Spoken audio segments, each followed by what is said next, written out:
Ahora vamos a ver lo que es la vida cotidiana en la Edad Media. ¿Ya? Esto es para caracterizar los rasgos distintivos de la sociedad medieval. La vida ocurría en un ambiente natural, por lo que desde muy pequeños tenían un contacto muy cercano con la naturaleza.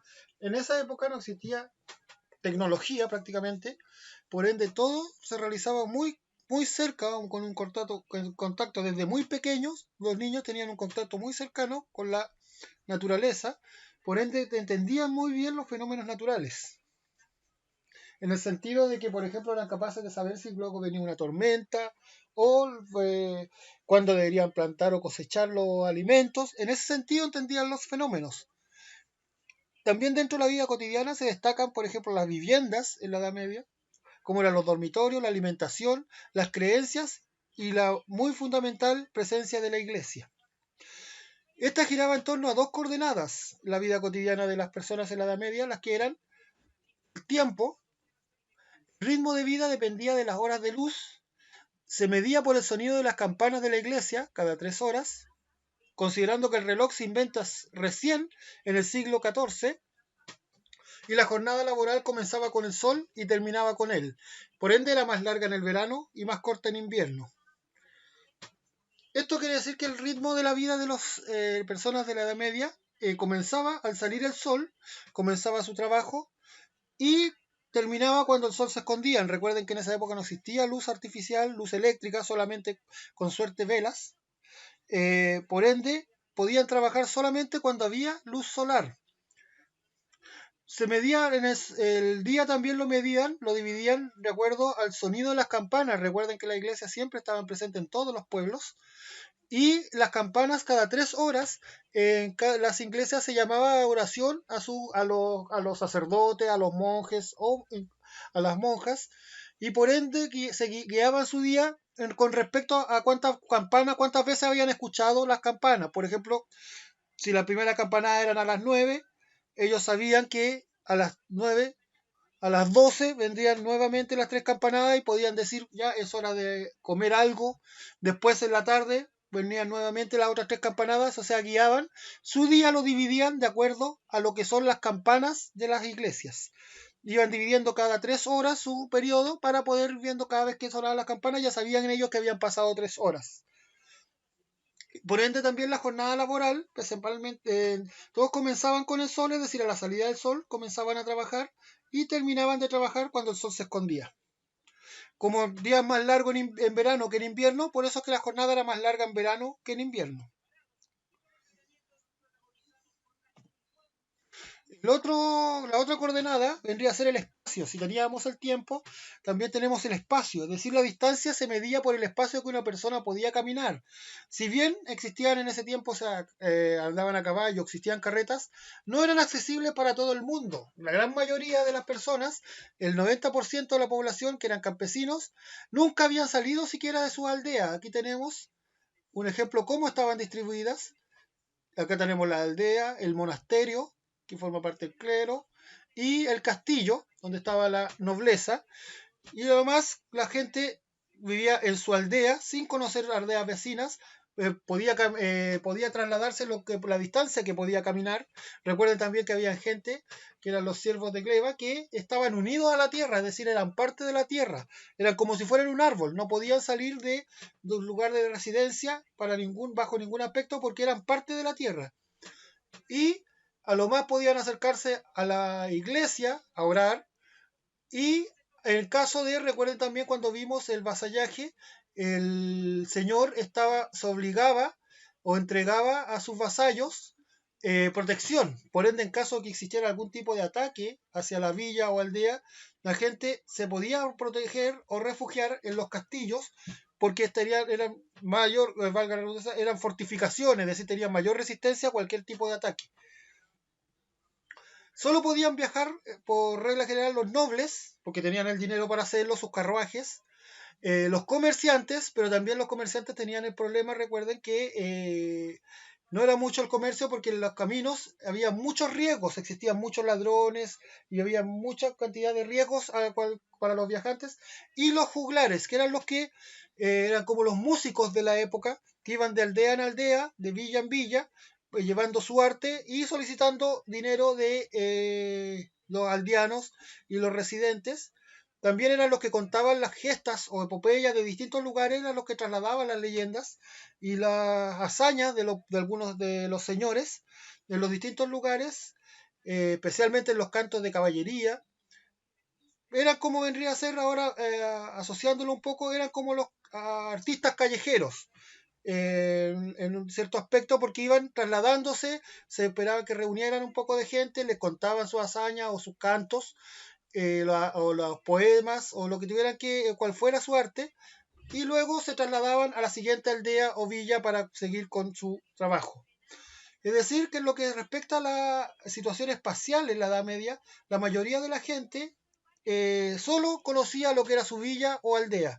Muy poca gente conocía los alrededores, conocía, por ejemplo, aldeas vecinas incluso.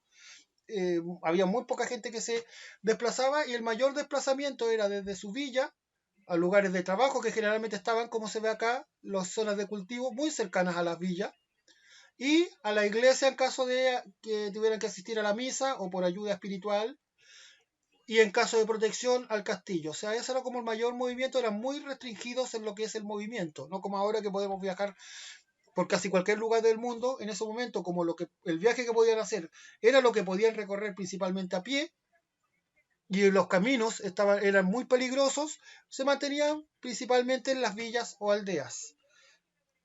Es decir, en el tiempo trabajaban el que guiaba el tiempo era el sol, que era cuando salía, empezaba la jornada laboral y cuando se escondía, se terminaba. Y también el espacio lo daba lo que ellos podían transitar o moverse con sus propios pies y también la posibilidad de que si se alejaban mucho de la villa podían ser asaltados o tener algún otro tipo de problemas. En el caso de las viviendas, acá tenemos un ejemplo cómo eran las viviendas.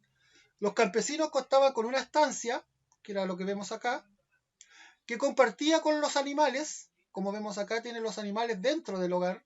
Esto es para que los animales compartan el calor, generan calor y pueden calentar un poco el domicilio, especialmente en invierno. Las ventanas eran pocas y pequeñas, más que nada para dejar pasar la luz.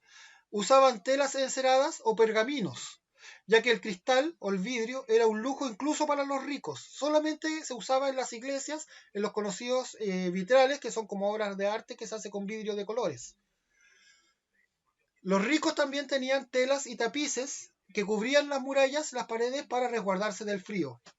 Si se fijan acá, esta vendría a ser una casa típica medieval, donde tenían la estancia, donde comían. Ahí tenían los animales para guarecerse tanto ellos del frío como los animales. Y su dormitorio vendría a estar acá en la parte superior del domicilio, que también, gracias al calor que generaban los animales, permitía estar un poco más caliente. Eh, la comida, en el caso de ellos, la comida más importante del día era la cena. Los alimentos básicos eran principalmente, recuerden que se volvió a lo que eran las sociedades agrícolas, por ende eran principalmente verduras, cereales, legumbres, cerveza, vino, sopa, aceite y pan. Las familias que tenían ganado, además podían tener leche y huevos. Los alimentos se conservaban con sal o secando los alimentos. Eh, También cuando comenzaban a descomponerse, cuando iniciaba el proceso de descomposición de los alimentos, se aderezaban con muchas especias como el comino, orégano, para que no tomaran el mal gusto y todavía se pudieran usar. Recuerden que no tenían mucha comida, por ende no podían desperdiciar ni botar, por mucho que esté un poco pasada la comida, tenían que aprovecharla. Y los ricos comían básicamente carne, incluso era un estatus de riqueza el hecho de poder comer carne, y era un símbolo de nobleza. No cualquiera podía, la gran mayoría de la población no conocía la carne. Esto debido a que, por ejemplo, si tenían una vaca, preferible dejarla viva para poder tomar su leche, en el caso de si tienen gallinas para poder tener sus huevos, a matarla y comer carne de pollo o de vaca una sola vez y luego no tener más alimento. Por eso eran escasas la dieta de carne, y los ricos, los que podían costearse ese gusto, eran los que comían básicamente carne para demostrar su nobleza y su riqueza. El hambre y la pobreza, en este caso, era muy común en esta época. Se temía por el mañana debido a que la posibilidad de sufrir hambrunas por una mala cosecha era muy alta. Recuerden que dependían mucho de lo que es la agricultura y en caso de una inundación o en caso de sequía, en ese tipo de casos, de no tener un buen cultivo, podían caer el hambre fácilmente, ya que no tendrían para poder costear sus propios alimentos. Era también el hambre una de las principales, junto con las enfermedades, causa de mortalidad en la época, pero a pesar del hambre, pocos estaban realmente solos, es decir, igual había como cierta ayuda social de los entre la misma gente, eran solidarios con los pobres, porque la pobreza era una suerte común para la mayoría, es decir, también tenían muchas posibilidades de caer cualquiera en la pobreza. Se formaban como ayuda entre los mismos pobres para poder nadie muriera en lo posible, todos se sintieran acompañados, ya que era muy probable que cualquiera en el día de mañana quedara en la más absoluta pobreza si sus cosechas, por ejemplo, le iba mal, se secaban o ocurría algún otro desastre natural que les impidiera poder cosechar sus alimentos. También la ignorancia era un eje principal en lo que es la vida en la Edad Media, ya que eran muy desconfiados con lo que lo conocido, como no lo entendían, no entendían principalmente los fenómenos naturales o los incluso fenómenos biológicos, como por ejemplo alguna enfermedad. Todo eso tenían una absoluta ignorancia, no conocían nada de eso, por ende eran muy supersticiosos, tenían muchas creencias, especialmente en todo tipo de monstruos, seres mitológicos, brujas, así como la superstición. Eran muy supersticiosos y desconfiados con el medio, porque no lo conocían cómo funcionaba. Por ende, para explicarse ciertos fenómenos, construyeron toda una serie de leyendas. Por ejemplo, acá tenemos un hombre con un solo pie gigante, lo que es un cíclope, un hombre que es solo torso, sin cabeza, los hombres lobo, los niños de dos cabezas.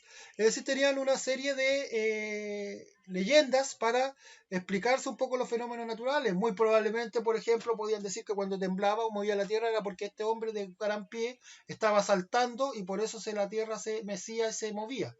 Es decir, explicaban de esa manera, trataban de explicar un poco los fenómenos naturales. La iglesia era fundamental en esta época, ya que aglutinaba a la gente, convirtiéndose en un pilar fundamental, como vemos, para cualquier estado o sociedad. Aglutinar quiere decir que reunía a la gente en las iglesias. Mucha gente se reunía en las iglesias. Los clérigos eran consejeros morales y espirituales, además de que explicaban un poco los fenómenos naturales. También hay que considerar que la iglesia era la que tenía el conocimiento en esa época. Prácticamente todos los que sabían leer y escribir formaban parte de la iglesia. El resto del pueblo no tenía ese conocimiento, no podía leer ni escribir. También asentó el matrimonio como una institución que llevaría al buen orden social. Es decir, instauraron para poder mantener el orden social, sentaron el matrimonio como una institución muy importante y daban los consejos morales y espirituales. También recuerden que explicaban un poco los fenómenos naturales y la explicación que tenían prácticamente era que el Señor era el que enviaba esto, por ejemplo, si había una peste, era el Señor el que estaba castigando por la poca fe de los creyentes del pueblo, por ende tenían que irse más a la oración.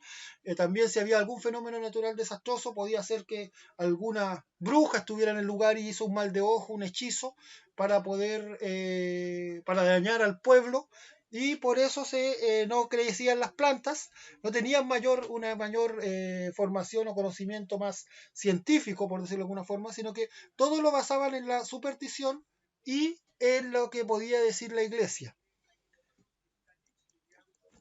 También la pena más terrible de esta época era la excomunión, que es decir, separarlo de la iglesia o separarlo de Dios, ya que conlleva el juicio divino que castigaría a los pecadores enviándoles al infierno.